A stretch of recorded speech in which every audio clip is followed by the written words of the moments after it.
when he started second grade, which is where he's at right now, he said to me, you know, Diego, you know, Dad, 50 kids is a lot of mouths to feed.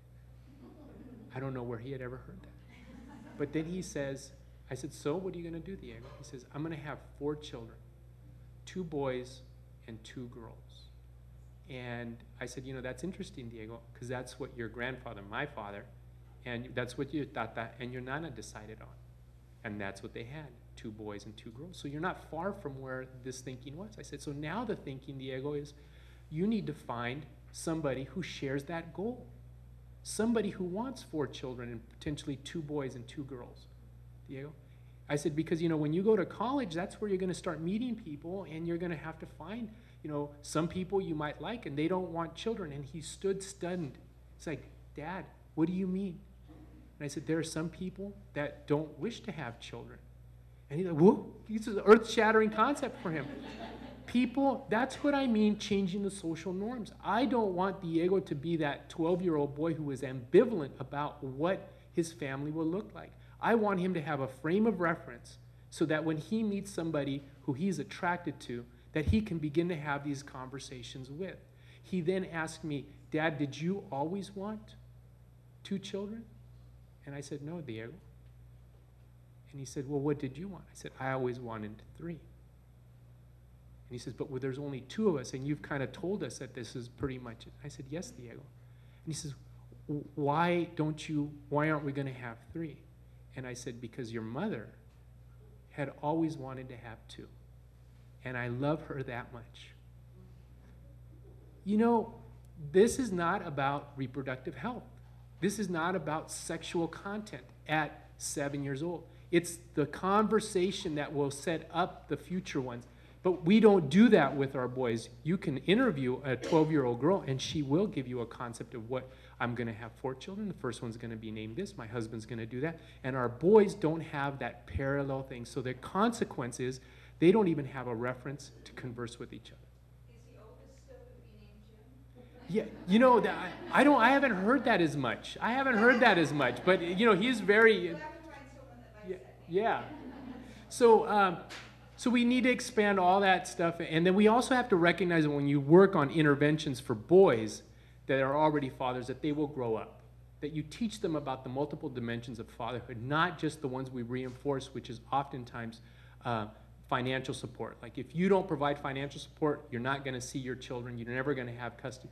But there's a sense of being a father about contributing to the emotional growth of a child. And then we have to decide as providers how we're going to begin to introduce these concepts with our children at a very young age. And which ones do we reinforce at the expense of others? And then also, you know, we have to shift from perpetrator focus. You know, I mean, in many communities, the boys that are at risk for fathering children are viewed as perpetrators. They are the problem. And if we only see them as the problem, then how do we convince ourselves that they can also be part of the solution? And that is a real important thing that as providers we must do. And in communities, you know, I remember hearing real resistance to that, you know, because if you've worked and toiled with young mothers, it's oftentimes hard to see the goodness that exists in the boys in the community. It is hard. Trust, I've been there. You know, it is very, very challenging, but we are the professionals that need to begin to do that. Teen pregnancy is a confluence of factors, and when you talk about young men and young women, it's not just the individual that, as Laura shared before, but there's a whole bunch of things that affect that, is how well we communicate with partners, what our attitudes are, our family's history, and the social structure in terms of clinical services. You know, all these things, these are hard for adults, as nearly half of the pregnancies in Iowa are unintended. That includes everybody. So when you start getting younger and younger, it is actually, you know, important to recognize how challenging these things can be. This is where in male reproductive health, that, you know, these were the things that actually existed. You know, when I first started, there was a huge thing on statutory rape in California. This was the other one, you know, responsible fatherhood and parenting actually was an outgrowth of, you know, child support and whatnot that came out of paternity and child support enforcement in California. Then there was a reduction of recognizing we needed to reduce HIV and STDs through increasing condom use, and if you're going to increase condoms, you're going to use guys, all right? And so there was a recognition that something had to happen. And then from that came teen pregnancy prevention for males. And so there's a lot that is in the mind of a young man with respect to reproductive health. But it's usually the fear stuff. It's, you know, custody, it's child support, and there's more to that, and there's, more importantly, engaging them in solutions. And that's where we sometimes run into problems because we don't have those things. Males have sex earlier often, more frequently, and with more partners than young women in their comparable age. So if you want to really reduce unintended pregnancy, you shouldn't overlook them. By working with young men and increasing their responsibility, you can prevent disease transmission.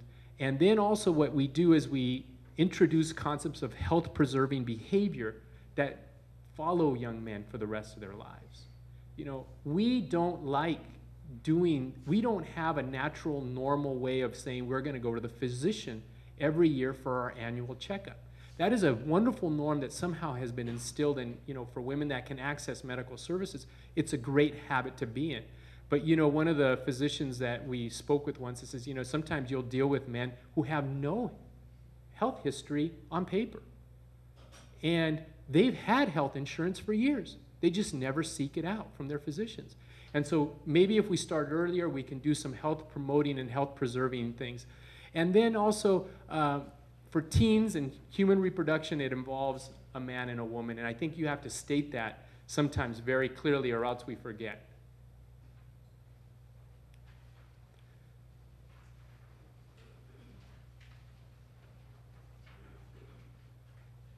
Who advocates for young fathers and young men in your community? And what are the needs that young fathers have? I think we have to have these conversations because if you don't do it consciously, it won't happen. Do young fathers have a positive and realistic image of what a father is? My experience working with young fathers and young men is that they only think that it's money. And I didn't know and meet very many 15, 16, and 17-year-olds that had the resources that the partner needed and whatnot. And that is a huge gap because there was no social service providers that were there to fill the gap for them. And then, you know, the biggest male involvement community in California is the juvenile justice system, you know. And those probation officers oftentimes earn way more than health educators in the community. And yet, you know, that tells us about where we place our investments. And I think that male involvement is one of these things where we have to begin to say that if we're going to do prevention work as opposed to interventions, we need to value and pay for the health educators as well. So by tomorrow, I'll figure out which way this little wheel goes. These are the contents that in male involvement programs that are really important. Sexually transmitted diseases and HIV prevention, critical. Medically accurate information, very, very critical. So if you're doing this work, finding the best conduit to transmit this information for young men is very valuable. Abstinence, telling young men that this information is good information, but you have to decide when and if you're going to have sexual sexual experiences, because they get caught up in what it is to be a man, right, on that dimension. That is my definition of manhood. Relationship violence, physical and sexual abuse, dating and acquaintance rates, very important for young men to recognize. You know, when you're interacting with another person, that person has rights as well, and that you need to begin to integrate how this relationship is going to manifest itself. These are topics that young men needed to learn, and we did. We had to not just talk about interpersonal violence, but community violence and prevention, cultures and values, much like the way I spoke about that. You know, there were young men that would tell you, you know, I'm defined by how many sexual partners I have, and we are more than that. And putting within them this concept and reconstructing the value, and I'll give you I said I was going to share something about machismo. Machismo, as we know it in the United States today, bears no resemblance to what its original intent and meaning was historically before the conquest. The conquest is what flipped it on its ears, and since then it's deteriorated.